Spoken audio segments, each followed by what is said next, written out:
natin papansinin yung issue ng climate change, ano po ba yung pwedeng mangyari? Kukunti ang ani ng palay at kukunti ang huli ng isda. For every 1 degree increase in global average temperature, magkakaroon ngayon ng 10% drop in rice production. Nagkakaroon ng epidemics where there was no reported diseases before dati. Ngayon, merong biglaan.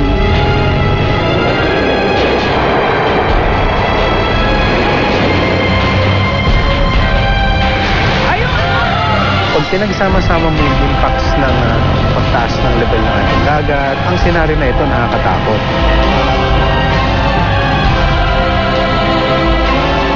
Maraming isla ang nangangalim na wala sa mapa.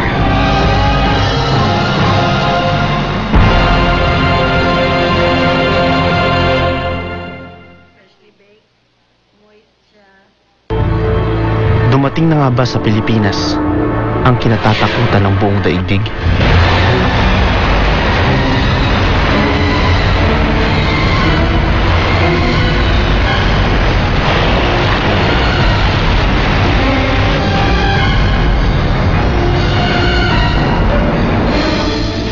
Unti-unti na raw nating nararamdaman ang epekto ng nagbabagong klima dahil sa global warming.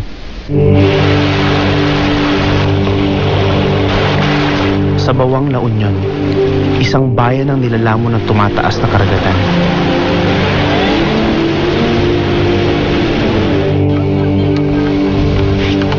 Dito naman sa General Nakar sa Quezon, tumaas ang kaso ng dengue at malaria. Naglipa na kasi ang mga lamok na mas nabubuhay sa mainit na klima. Dumadalas at lumalakas ang buhos ng ulan sa Bicol. Hindi raw malayong maulit ang landslide noon sa Ginobatan. Ang Artex compound sa Malabon hindi na iniwan ng baha. Pero ang mas nakababahala, posibleng mangyari din daw ito sa buong bansa. Pag nagpatuloy ang pagbabago ng klima, maaaring tumaas ang tubig dagat at sa 1 metrong pagtaas lang nito, pwedeng lumubog at permanente ng bahain ang maraming lugar sa Pilipinas. Narito na nga ba sa atin ang mga senyales ng climate change? Ito na nga ba ang mga palatandaan ng napipintong pagkawasak ng buhay sa buong daigdig? Ito na nga kaya ang signos?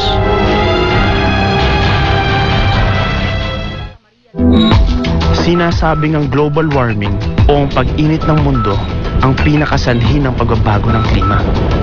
Nagkakaisa ang maraming siyentipiko sa paniniwalang mas mainit na ang mundo natin ngayon ng halos 1 sentigrado. At tayo ang dapat sisihin kung bakit nagkaganito.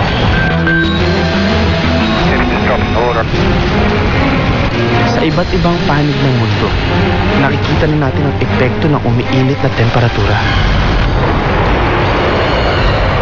Natutunaw na ang ice glaciers at polar caps. Ang mismong tirahan ng mga polar bear nalulusaw na rin. Ang tumitinding init din ng klima ang dahilan kung bakit nagkaroon ng malawakang bushfires sa Australia.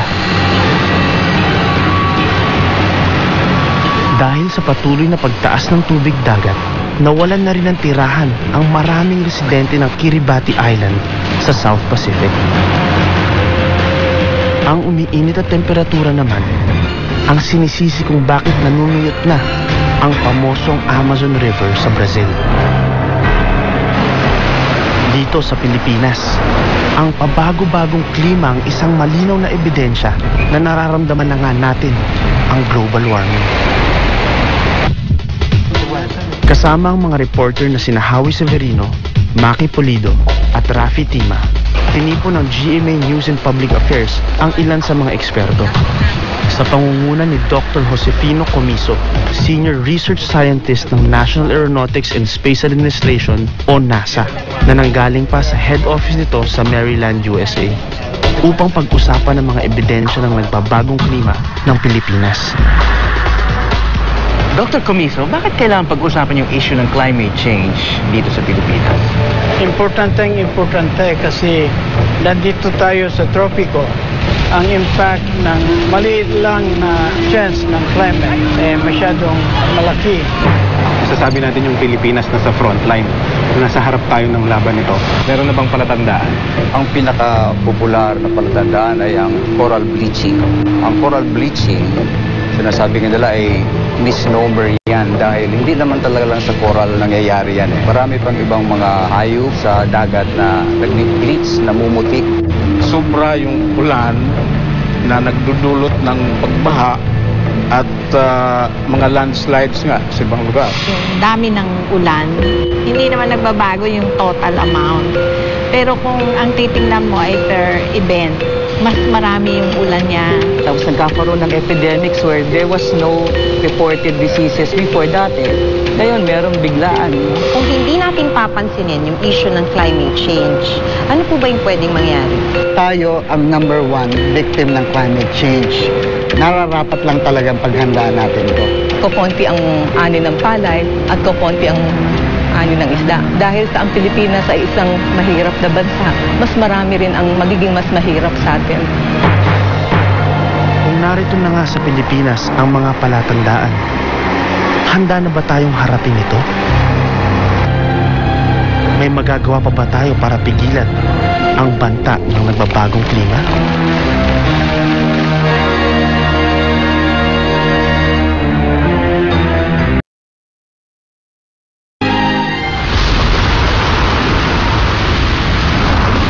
Ang bagyong Reming na naging mitsa ng Legazpi at Dinobatan landslides ay tinaguri ang world's deadliest disasters of 2006.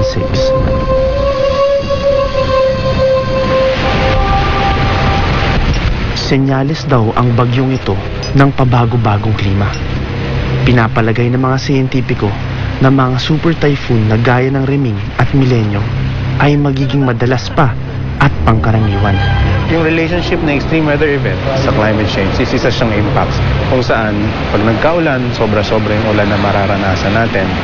At pag wala namang ulan, sobrang tagtuyo naman na umaabot na sa punto na magkakaroon tayo ng drought. Kung bakit nangyayari yun at bakit tayo apektado ng gusto ay dahil nandito tayo, napalibutan tayo ng karagatan, diba? Ang geography ng Pilipinas. Natatagpuan tayo sa tinatawag na Pacific Typhoon Belt. Yung moisture dyan, manggagaling sa dagat, kaya isa sa makaka-contribute yan sa maraming ulan na makakapagpabaha.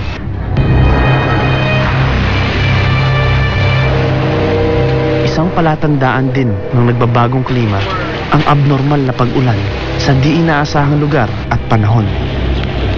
Kapuna-puna rin ang dami ng ulan na bumubuhos sa loob lamang ng maiksing oras.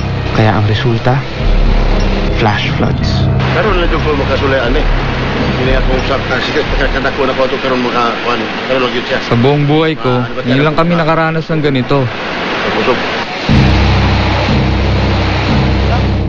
Nitong nakaraang Marso, simula na sana ng tag-init, pero biglang bumuhos ang napakalakas na ulan sa bayan ng Kalinan, sa Davao del Sur. 2 oras lang ang tinagal ng ulan, pero mabilis na umapaw ang ilog.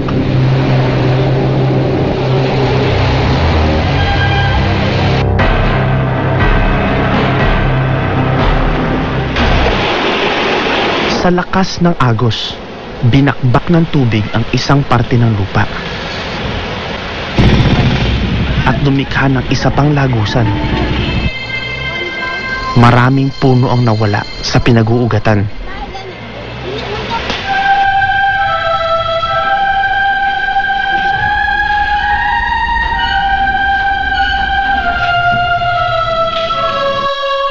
Matagal na ko dito, ngayon lang ako natakot ng masyado kasi ngayon ang pinakamalaki. Niiyak ako kasi masakit sa akong kalooban. Ang bahay ko nasira. Hindi ko alam kung paano ako makakabangon muli. Mahigit 200 pamilya ang kinailangan lumikas. 15 pamilya naman ang nawalan ng tahanan. kasama na ang pamilya ni Aling Hinera. Masakit sa amin! Meron na kami tirahin!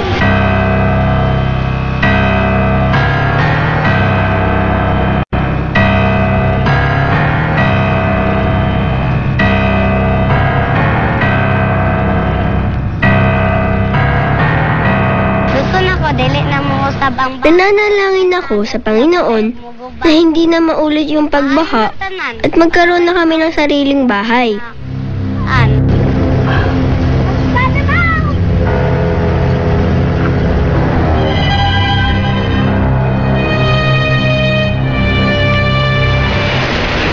Kapag ang malakas na ulan ay nakipagsabwatan sa iba pang puwersa ng kalikasan, kaya nitong wasakin ang isang bayan.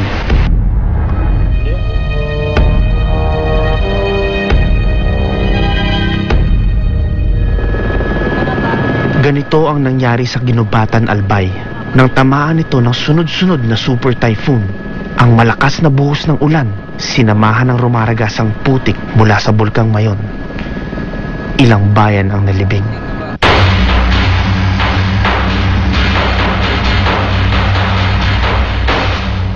In Albay, calamity here is very natural. Natural talaga sa amin yan. Pero yung nangyaring tong dumaan yung Milenyo, Reming at Sinyang, ay talagang iba yung nangyari. Iba yung naramdaman ng tao, na bago yung landscape ng buong probinsya.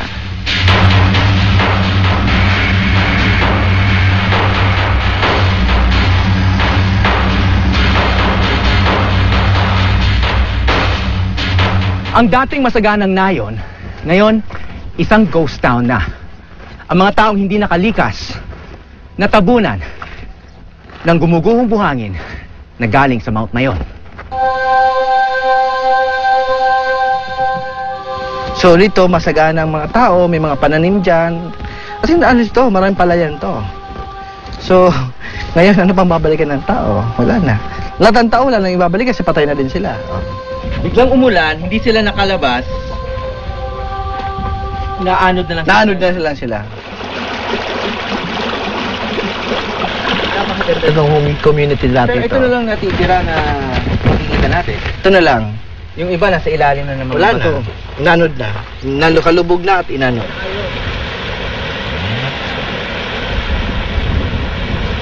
Putol lahat ng tulay.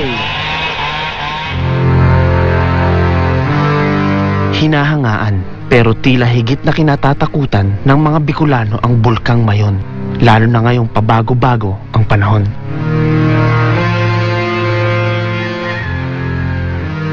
Tinuguri ang perfect go na Mount Mayon. Pero pag tinignan nyo sa malapitan, ang isang malaking bahagi nito ay mukhang malapit na ang matibag. Pag nangyari yon, maaring malibing muli ang mga bayan na nasa ibaba ng bulkan.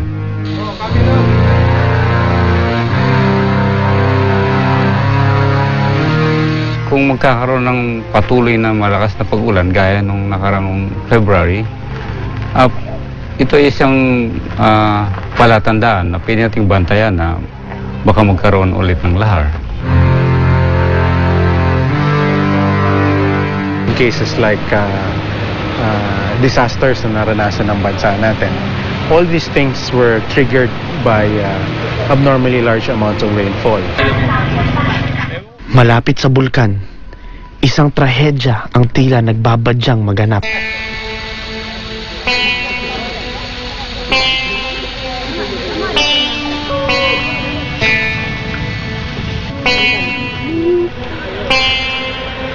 Isang maliit na bahagi lang to na napakahabang ground crack dito sa Libon, Albay. Sa susunod na bagyo, maaari ito maging sanhi ng malaking landslide tulad na nangyari sa Ginsaogon.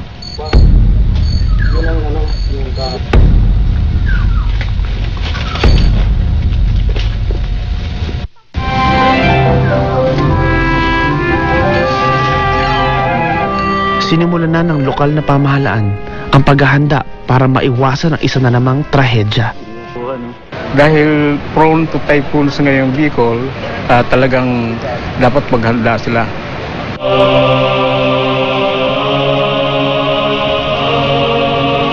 Kasama na sa mga sermon ni Bishop Lucilo Quiambao ang usapin ng global warming upang maihanda niya ang kanyang mga parokyano sa mga maaari pang maganap. These disturbances in atmosphere is caused by the global warming. And the global warming is due to our carelessness in the care of nature. Hindi ko naman masabing kagawa ng Diyos. Hindi ko naman masabing kagawa ng tao. Kagusto na rin ng Panginoon kasi marami na rin ngayon taong hindi nakakaalaala sa Panginoon. Kaya, siyempre, sabi nga may mga dahilan para kung minsan magbago ang tao. Sabi nga nila, kagawa ng Diyos sa Anya yan, hindi ako naniwala. Pero kalikasan na ng may gawa na noon eh.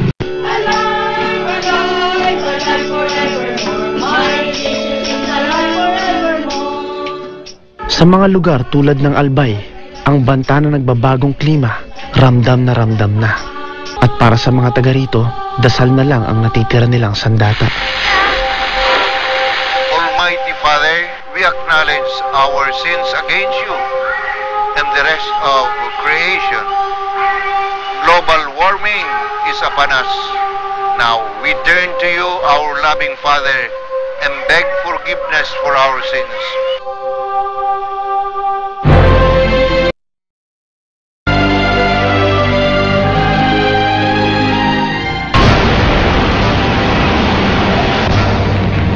Kapansin-pansin na ang mga signos ng nagbabagong klima. Tumitindi ang ihip ng hangin at madalas ay biglaan ang buhos ng ulan. Kaya sa isang iglap, maaaring mawala ng tirahan ng isang pamilya o komunidad.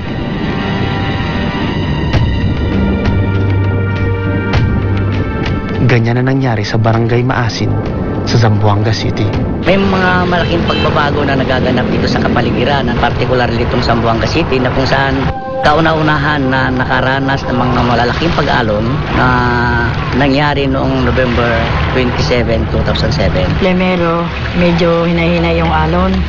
Pagkatapos pangalawa, nadala na bahay namin lahat. Wala na. Nagulat na lang ang mga residente. Ang dagat na kinalakhan nila biglang nagdala ng mga mapanganib na alon. Ilang bahay doon, siguro sobra 100. Madala, wala na iwan kahit ano. Doon na kami sa baba, umiyak na ako. Sabi ko, Panginoon, tulungan mo kami.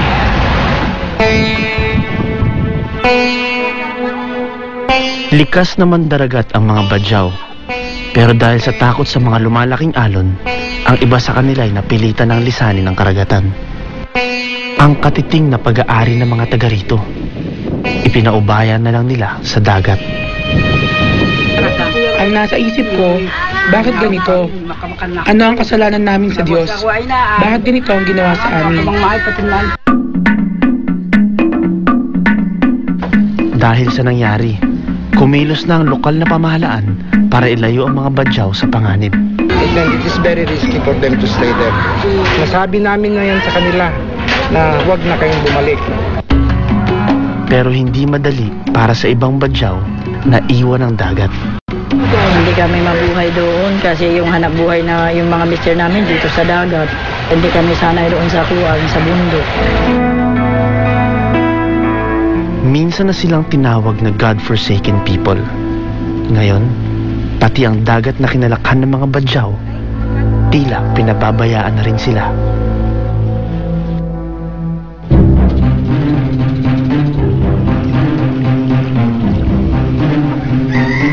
Kung mga bahay at ari-arian ang winawasak ng labis na pag-ulan, kalusugan naman ang isa sa mga pinupunterya ng umiinit na kapaligiran. Sa General Nakar sa Quezon, isang grupo ng mga dumagat ang nakikipagbuno sa sakit na malaria. Ay talaga pong salot at nakakamatay po talaga. Bihira po ako nagkakasakit ng panahon pa ngayon, bata pa ako dahil hindi naman sobra ngayon kung pagkaroon ng malaria, halos lahat, isang buong pamilya pagka-malaria lahat. Pinuno ng kanyang grupo si Atot. Isa sa 5 anak niya ay kamamatay lang dahil sa malaria. Hindi pa sigurado kung ilan pa sa kanyang pamilya ang may impeksyon. Mula sa sitio Pulang Lupa, ang bulubunduking bahagi ng General Nakar, ang mga dumagat na ito. Napilitan silang bumaba sa Barangay Umiray para maghanap ng gamot at solusyon sa kanilang problema. Siguro naihambing din siya sa isang kalamidad. Talagang grabe din talaga ang malaria dito sa amin. Mula pa noong 2005, kapansin-pansin ang pagtaas ng kaso ng malaria sa Barangay Umiray. Mula sa 50 kaso, umabot na sa halos 300 ang nagkamalarya noong nakaraang taon.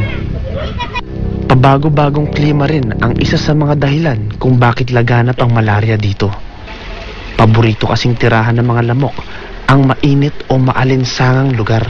Ngayon, tumaas yung temperatura, yung mga mosquito na nagdadala ng malaria, no? Mas matagal na yung buhay nila at mas marami ang nabubuhay at nagkakarga ng sakit. Kaya mas maraming chances na makakagat ng tao. Plano na raw lumipat ni na Atot sa ibang lugar. Gusto ko mong mayari umalis na pati kami rito sa Pulang Lupa at dito ang may malaria. Lilipat na ulit kami rito sa kabundukan. Pero sa ngayon, ito muna ang naisip nilang paraan para solusyonan ang kanilang problema. Ang grupo ni Atot sumali sa isang born-again Christian group. Makapangyarihan kaya sa umagang ito, Diyos, kayo namin pinagkakatiwala ang lugar na ito. Alisin mo ang kapangyarihan ng malaria sa lugar na ito.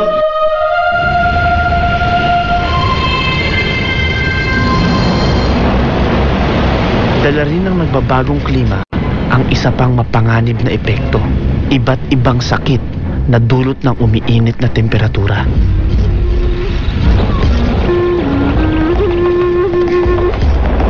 Noong 2004, kumalat sa Gonzaga, Cagayan Valley ang schistosomiasis o snail fever. Isang uri ng sakit na nakukuha mula sa parasite sa mga katubigan na pinamamahayan ng mga suso. Noong 2002 lang daw, unang sumulpot ang sakit na ito sa Gonzaga. Nagtataka ko nung sinabi ni Doc na may sakit na sisto dito. Pero di kami maniwala na may sisto na sakit dito sa amin. Yung pasyente na may sakit na sisto, pwede pang dumumi ng may dugo, bahid na dugo, umihi na may bahid na dugo, paglalaki, enlargement ng kanyang tiyan. Ang pinaka-worst ay pwedeng ikamatay. Ayon sa mga taga-Gonzaga, tila na taon daw ang paglitaw ng sakit nang magkaroon ng pagbabago sa panahon. Yung klima namin dito, napapansin namin na itong nakalipas na 4 hanggang 5 taon, bihira lang yung bihirang umulan. Doon nga kami nagtataka bakit itong mga nakaraan na 4 na taon, napaka-init. So mas marami yung init, pero dumadami itong mga susok. Dahil sa maalinsangang temperatura, maaaring sumulpot ang iba't ibang insekto at mikrobyo. Itong ilog na ito ay siyang pinanggagalingan ng mga tubig na pumupunta sa mga kanal dyan sa mga harapan ng eskwelahan at saka dyan sa mga bahay-bahay. So ibig sabihin, pagka-infected ang source ng water, lahat ng tubig na nanggagaling o ilog na nanggagaling dito ay infected na rin siya ng sisto. Ayon sa mga eksperto, sa isang umiinit na mundo, ang paglitaw ng mga ganitong klase ng karamdaman ay dapat na nating asahan. Pagka tumataas ang temperatura, yung kalusugan ng tao apektado directly sa heat stress, ganyan, heat stroke. Indirectly, may korelasyon din yan. Kami nabubuhay ng mga insekto na dating hindi nabubuhay na nagkakarga ng mga sakit. Pagka umiinit din, dumadami yung mga yan, mas maraming nabubuhay, kaya yung mga tubig na dati kakaunti lang yung infected na may dumadami sila. Kaya nga hindi kataka-taka na noong 1998 na sinasabing pinakamainit na taon sa Pilipinas, naitala rin ang pinakamataas na bilang ng kaso ng dengue fever. Marahil, ang banta ng nagbabagong klima sa kalusugan ay kailangan na ring harapin ng mga doktor at health workers. Yun yung isang dapat mangyari. Palitan yung pananaw na maaaring nanggagaling ngayon ng mga sakit natin ay dahil sa pagbabago ng klima. Dumadating na andiyan siya na Dumadami na yung kaso ng malaria. Madami na yung kaso ng dengue, mataas na masyado para hindi pansinin.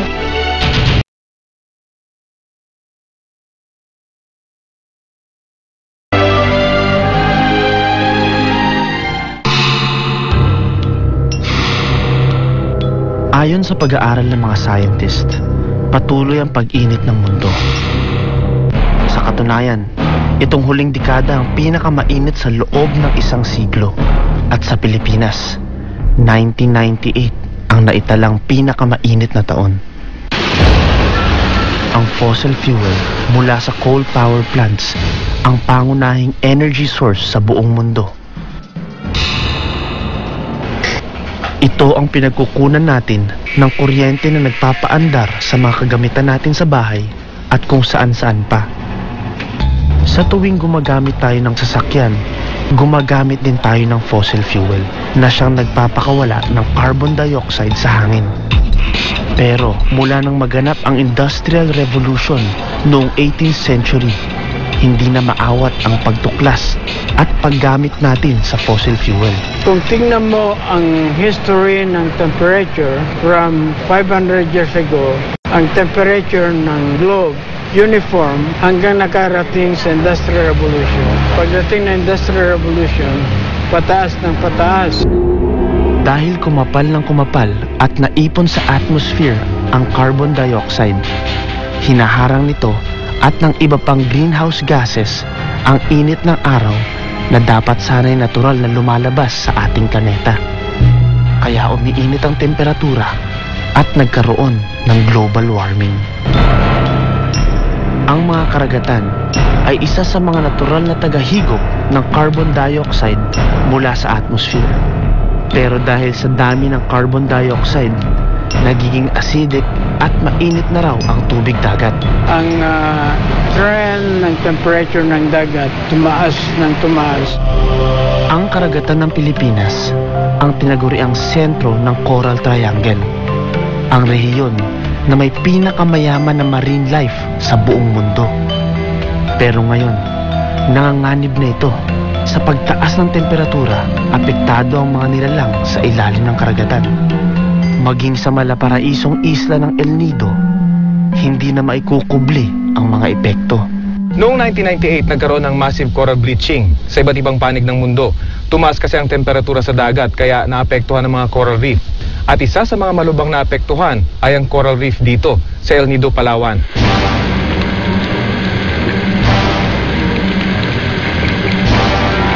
Temperatura at that time, umaabot siya na average of 33 to 34 degrees Celsius. It's beyond normal kasi normal lang po natin dito is nasa 21 to 30 degrees Celsius. So yung increment ka ng 1 to 3 degrees, malaking epekto na sa kanila yan? Malaking epekto na yan. Parang tao din yan. Kung habang tumatas din yung degrees ng init sa katawan natin, may lagnat ng kontrasina at lagnat hanggang magkaroon ng convulsion. Parang gano'n. Ang corals kasi animal yan. Kapag mamamatay sila sa sobrang init, mamumuti siya.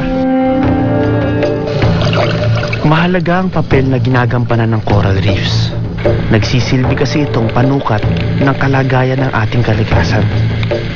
Pag mamumuti siya, syempre wala na yung nutrients, wala ng pagkain na pwedeng kakainin ng mga tinatawag natin reef fishes or other marine life na nakatira doon sa mga corales. Wala na din makain yung mga commercially important species like ito yung malalaki, itong tagigit, tuna, mabisugo, yung makikita natin sa palengke.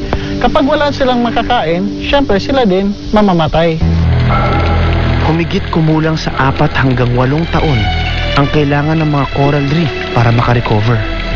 Nito lamang nakaraang taon, nagkaroon ulit ng coral bleaching sa ilang bahagi ng El Nido. Since 1998 to this year, may mga certain times of the past years na umiinit, tumataas yung temperatura. Kaya hindi tuloy-tuloy yung kanyang pag-recover. No? Kung magiging mabagal ang pag-recover ng mga coral reef, isang industriya ang tiyak na maapektuhan.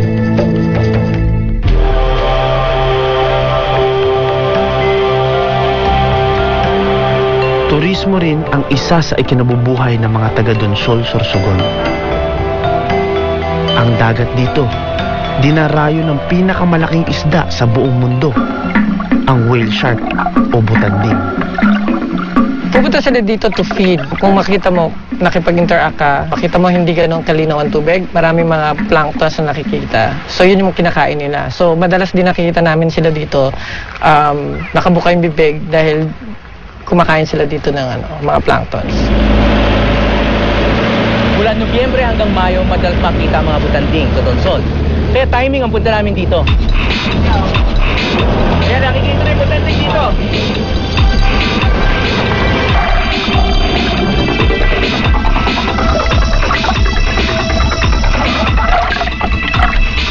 Yung frequency nila as compared from previous years during this month, mas konti. Dati kasi by the month of March, medyo maaraw na, hindi na masyadong maulan. So ngayon maulan, medyo naapektuhan siguro yung dami nila or naapektuhan yung distribution ng food nila dito sa Donsol. Laki, 20 feet ka, ha? 6 meters. 6 meters daw, yung butanding. Ang haba, lapit namin, siguro mga 2 meters away lang. Nasa ilalim lang namin.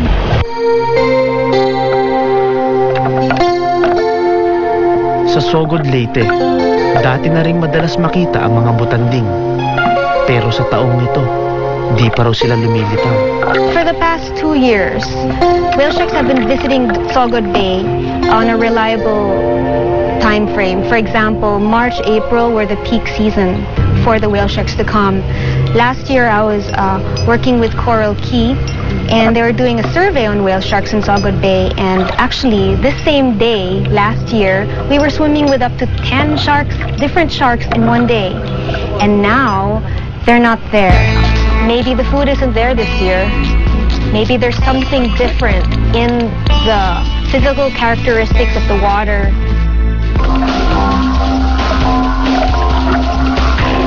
Kung ano ang magiging epekto ng nagbabagong klima sa mga butanding ay isa lang sa mga misteryong hindi pa narulutas ng mga eksperto.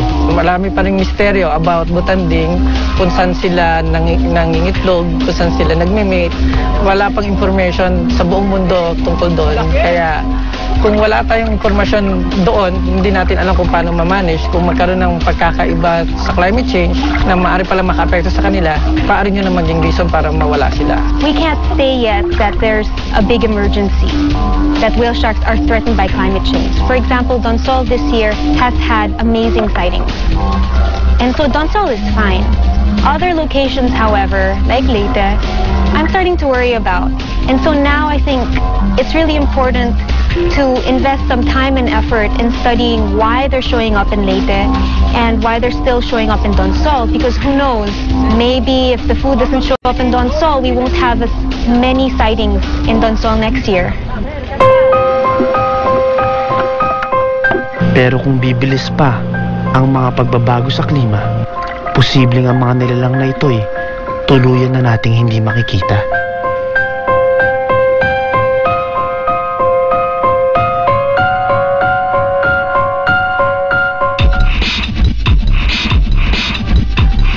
Noong March 22, 2008, sa ganap na alas 8 hanggang alas 9 ng gabi, nakiisa ang Pilipinas sa buong mundo sa Earth Hour.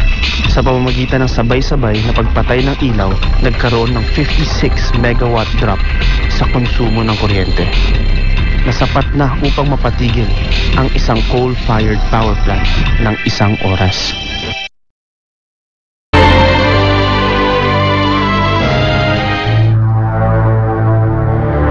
Sa isang mundong umiinit, pwedeng maging kalaban ang tubig.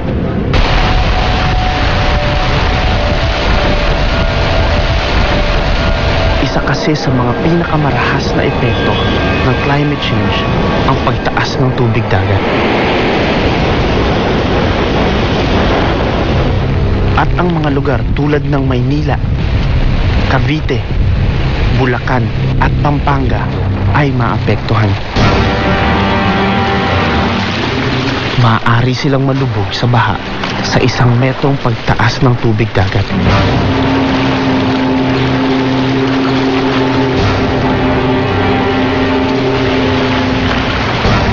Ang manifestation ng climate change yung pagtaas ng temperatura. So, yun yung umiinit din ang tubig. So, nagkakaroon ng pag-expand dahil pag nainitan ng tubig, parang lumalaki siya. So, kaya tumataas na yun ang level.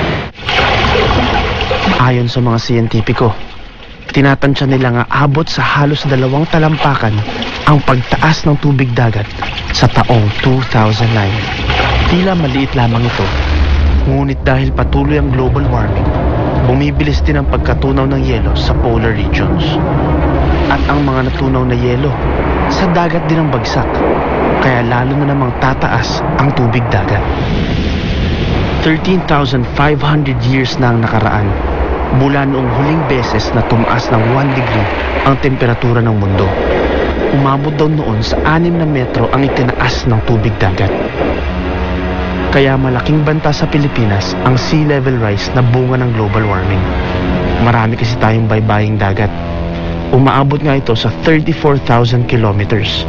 Katumbas na ng circumference ng buong mundo. Kabilang sa maaring madamay ang mga lugar sa baybayin ng Manila Bay. Kasi sa Manila Bay, kitang-kita natin, mula nung 1948 hanggang 1963 ay mga 2 milimetro lang ang itinataas niya kada isang taon. Pero pagdating ng 1963, tumaas ito ng 20 milimetro. O itong isa ay umiinit yung tubig, kaya nag-expand. Pangalawa, lumulubog naman yung lupa. Kaya parang doble ang epekto.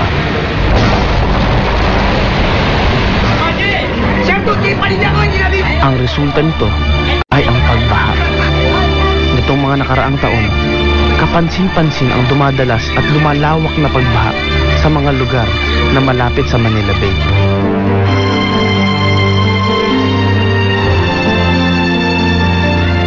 Para sa marami sa atin, malaking perwisyo ang dulot ng mga pagbaha. Pero paano kung maging permanente ang baha sa ating buhay? Posibleng maging ganito ang sitwasyon kapag nagtuloy-tuloy ang pagtaas ng tubig dagat. At nararanasan na nga yan ng mga residente dito sa Artex Compound sa Pangulo, Malabon. Paglubog daw ng lupa ang pangunahing dahilan kung bakit daw nagkaganito ang Artex.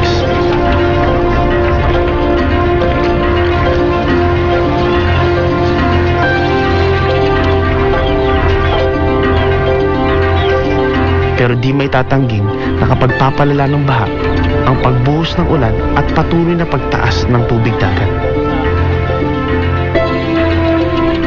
Ang unang manifestation kung bakit alam natin na yun ay dahil sa pagtaas ng tubig dagat, wala namang ulan, meron silang baha.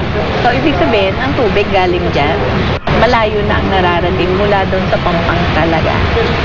Dating textile factory ang Artex noong 1970s na may pabahay pa sa mga manggagawa nito. Dati pa talaga bumabaha na. May mga flash flood. Kaya lang palibasa may operation, ayaw ng kumpanya na siyempre maapektuhan yung operation. Meron silang mga gamit o kapamaraanan para i-pump out ang tubig. Kaya maintained siya. Nang magsara ang Artex noong 1989, nagtulong-tulong ang mga taga rito para maipagpatuloy ang pumping station. Pero sa paglaon, hindi na rin nila nakayanan ng gastusin.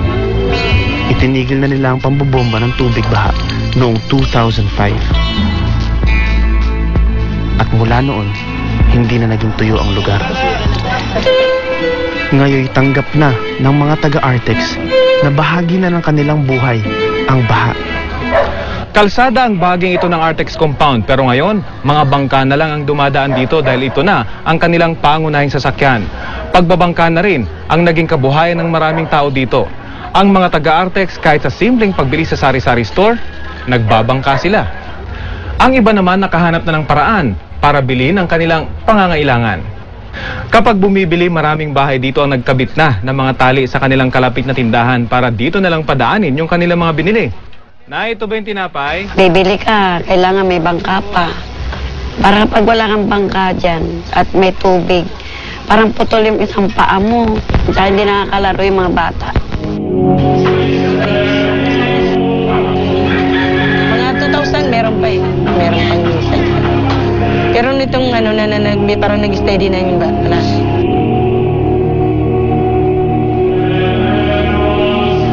katotohanan, bagsak na, di ba? Pero rinivive namin. Yung prosipio yan, sa loob yan eh.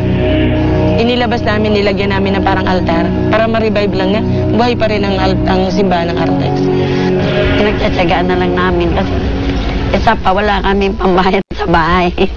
Oo, kaya pinagtsatsagaan na lang namin. Kahit basta may bangka lang, okay lang. Sanayan lang yan eh. Posible kayang ang baha sa Artex, dry run lang para sa isang hinaharap na lubog sa tubig?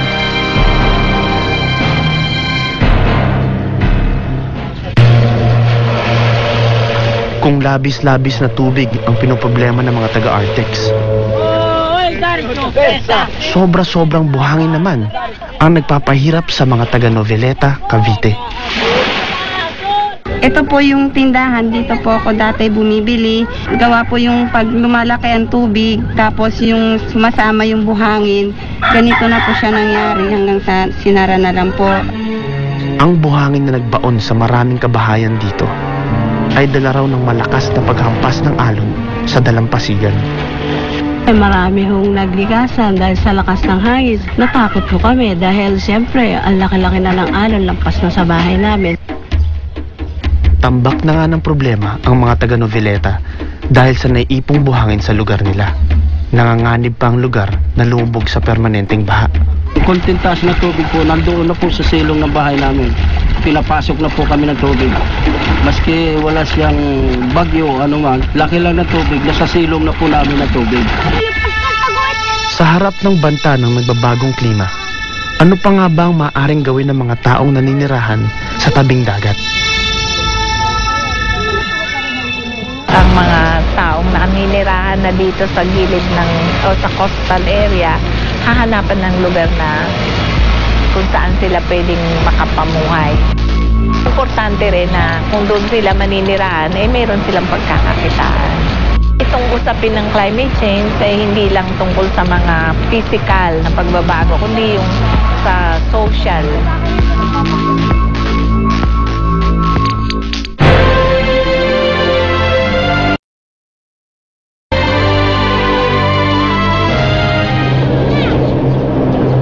Sa hilagang bahagi ng Pilipinas, isang bayan ang tila nilalamon ng karagatan. Ito ang Barangay Pilar, Bawang La Union. Dati, mahigit 30 ektarya ang sakop nito. Pero dahil unti-unting kinain ng dagat ang lupa, mula sa mahigit 30 ektarya, ngayon, 3 ektarya na lang ang barangay. Bukod sa pagbaha, ang sea level rise ay nagdudulot din ng coastal erosion. Ito ang natural na pagtangay ng malalakas na alon sa buhangin. Coastal erosion daw ang pangunahing dahilan kung bakit lumiit ng lumiit ang bayang ito. Pero may iba pang nakadagdag sa problema. Dati rin kasi itong minahan ng buhangin. From here, galing sa kalupaan, mayroong gumagawa ng pag-aalis ng materials. Ang tubig naman ay nag-aalis din. Tabi-tabi ang mga bahay dito at kahoy lang ang pagitan. Nagsisiksikan sila sa maliit na lugar na itinira sa kanila ng dagat. Noon kasi bago mag-World War II, dagat ito ma'am. Pero doon sa Barangay Santiago, doon raw humihila ng lambat ang mga ninuno namin. Kaya ang sabi ng mga expert, babalikan daw yung pinanggalingan. Ang istrukturang ito ang palatandaan ng mga taga-Barangay Pilar kung nasaan ang pampang nila dati. Mahigit 1 kilometro na ang layo ng istrukturang ito mula sa baybayin ngayon ng Barangay Pilar. Ang marahas na pagbabago sa kapaligiran, nakaapekto ng malaki sa pamumuhay ng mga taga rito. Mayroong mga tanim noon, kami may mga taniman ng palay, ng tabako, pero nung kuwan na ng tubig, wala na.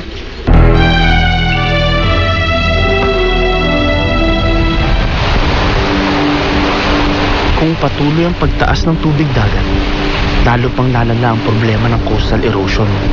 Sa kaso ng bawang, ang katiting nilang bayan maaaring maglaho na ng tuluyan. ang tingin natin ang climate change, kahit maliit lang siya, creeping, pero nadadagdagan niya kung ano yung mga existing na problema. At maaaring maging problema rin ito ng mahigit sa 40 milyong Pilipino na naninirahan sa tabing dagat. Ano yung kinatatakutan mong mangyari habang nandito kayo? Yung tubig lang po, ma'am. Yun ang kinakatakutan po kasi malakas yung alon dito, ma'am. Parang, mas mataas pa dito sa bahay, ma'am, pag inaan yung alon dito. Bakit kinailangan talagang lumikas? Dangerous na. May kalamidad. Kaya parati kami natatakot lalo ng mga bata, mga matanda. Kung apektado ng climate change ang lupa at dagat, makakaligtas ba naman ang mga pananim? Dito sa Laguna, nag-aalala ang agriculturist na si Dr. Roberto Coronel. Dapat kasi namumulaklak na ang mga puno ng lansones sa farm niya ngayong mga panahong ito. Pero mukhang maantala ang pamumunga ng mga puno. Umaasa lang kami sa ulan. But itong erratic El Nino, La Nina phenomenon, hindi namin alam kung kailan darating yung susunod. Makita nyo, mga dry na yung soil namin. Kung hindi bumalik ang ulan o madelay ang pagbalik ng ulan, hindi hahaba yung bulaklak ng aming lanson. Mangilan-ngilang puno pa lang ang nagpapakita ng sibol.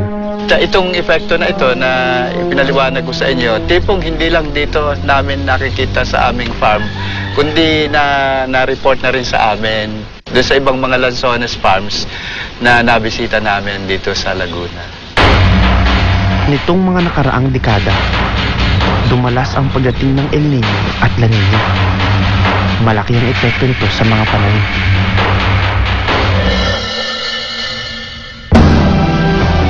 Tulad na lamang ng nararanasan ng mga taga Casibo, Nueva Vizcaya. Itong beans na ito, ma'am, hindi maganda ang tubo ngayon dahil maliliit ang dahon. Tapos hindi malago. Kasi pag maganda ang tubo, malago ito, lalampasan pa itong ano.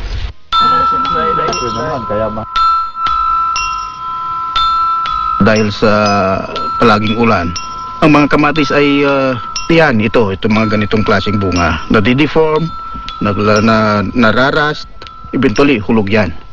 Wala na sila maasahan. Pati ang paglago ng mga palay, naantala. Alam niyo itong mga palay na ito nung nakaraang 2 buwan, tuloy-tuloy po ang buhos ng ulan kaya medyo nasobrahan. Halos yellow ito. Generally yellow ito. Pero ngayon nung medyo uminit ng konti, yung iba naka-recover, tingnan nyo, nagiging green na. Bukod sa epekto ng kabuhayan, ang higit na pinangangambahan ay ang posibilidad na magkaroon ng kakulangan sa pagkain dahil sa hindi masaganang pananim. May pagsusuri na nagsasabi na for every 1 degree increase in global average temperature, magkakaroon ngayon ng 10% drop in rice production. Problema sa kakulangan ng pagkain, lalong mararamdaman ng mga pinakamahirap sa atin. Kasi itong mga pangyayari na ito, pag nagkatotoo, tapos tuloy-tuloy yung pagbabago ng klima, hindi natin nasolusyonan, hindi natin nahinto, masama yung epekto, not only to the economy in general, pero dun sa poverty incidence for each and every Filipino. So yung mas mahirap, mas nagiging mahirap, mas nahihirapan sila mag-cope tuwing tatamaan ka ng malakas na bagyo, ilang taon ulit bago makabangon ka.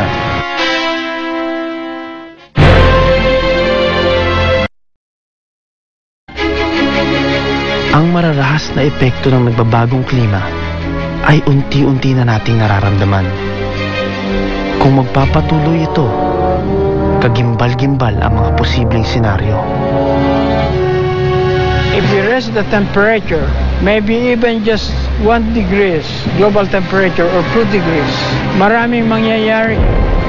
pwedeng mag-melt ang ice sheet sa Greenland, sa Antarctica, combine sea level equivalents, a sea level rise of more than 80 meters. Maraming syudad sa buong daigdig na malulunod.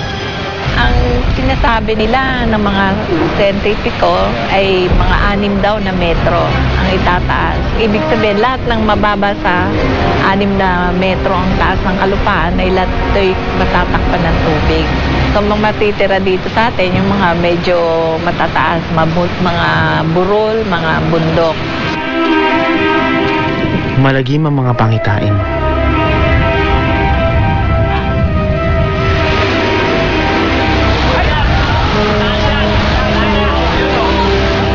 Kung titindi pa ang epekto ng nagbabagong klima, posibleng magkaroon ng agawan sa tubig, gamot o pagkain. Kung sino ang higit na may kontrol sa mga ito, ang siya ring kokontrol sa buong mundo, habang ang mga naghihirap na bansa lalong mangangawawa. Pag pinagsama-sama mo yung impacts ng pagtaas ng level ng ating dagat, pagbagsak ng rice production natin, isama mo yung pagtaas ng incidence ng dengue at saka malaria, ang paglakas ng bagyo, ang senaryo na ito nakakatakot. Makababangon pa ba tayo sa bangungot ng nagbabagong klima? Ano nga ba ang dapat nating gawin? Kinakailangan gawin na ng tao ang pagbabago ng pag-produce at paggamit ng kuryente. At i-develop natin yung renewable energy resources natin tulad ng geothermal, wind, solar, at sustainable hydropower. Ang simpleng pagtitipid sa kuryente, malaki rin ang maitutulong. Sa level naman natin as individuals, meron tayong tinatawag na carbon footprint o kung ano yung katumbas na carbon dioxide emission sa mga pang-araw-araw nating gawain. So, kunwari, nanonood tayo ng TV, gumagamit ng kuryente. Pag nagmamaneho tayo ng sasakyan, ganoon din, nagsusunod tayo ng krudo, may katumbas din yan na emissions. Paano tayo makaka-reduce o makakabawas na ating carbon footprint? May mahalaga ring responsibilidad ang mas mauunlad na bansa. Historically kasi, ang mga industrialized nations ang pinagmulan ng mga greenhouse gases tulad ng carbon dioxide. Pero hindi nangangahulugan yon na ang developing countries like the Philippines, lalong-lalo na ang China at India ay walang gagawin. Kasi mabilis din ang pagtaas ng ating emission ng carbon dioxide dahil mabilis ang pace ng ating pagunlad. Kailangan ng global effort dito, hindi pwede magturuan. Ano masasabi niyo tungkol sa mga tao na nagsasabi na hindi totoo ang global warming? Kung maniwala ka at gumawa ka ng maganda, eh para na rin tinutulungan natin yung future generation. Kesa hindi ka maniwala at dumating yung panahon huli na ang lahat. Paniwalaan man natin o hindi, ang banta ng nagbabagong klima ay hindi natin pwedeng baliwalain. I would have to say as well that the planet Earth is the only entity in the universe that we know can sustain life, and at that a very intelligent life. We don't want to lose this planet Earth, otherwise maybe the Earth will just be so empty without any life on it. Tayo ang dahilan kung bakit nagkaganito ang mundo. Kaya tayo rin dapat ang magwasto nito.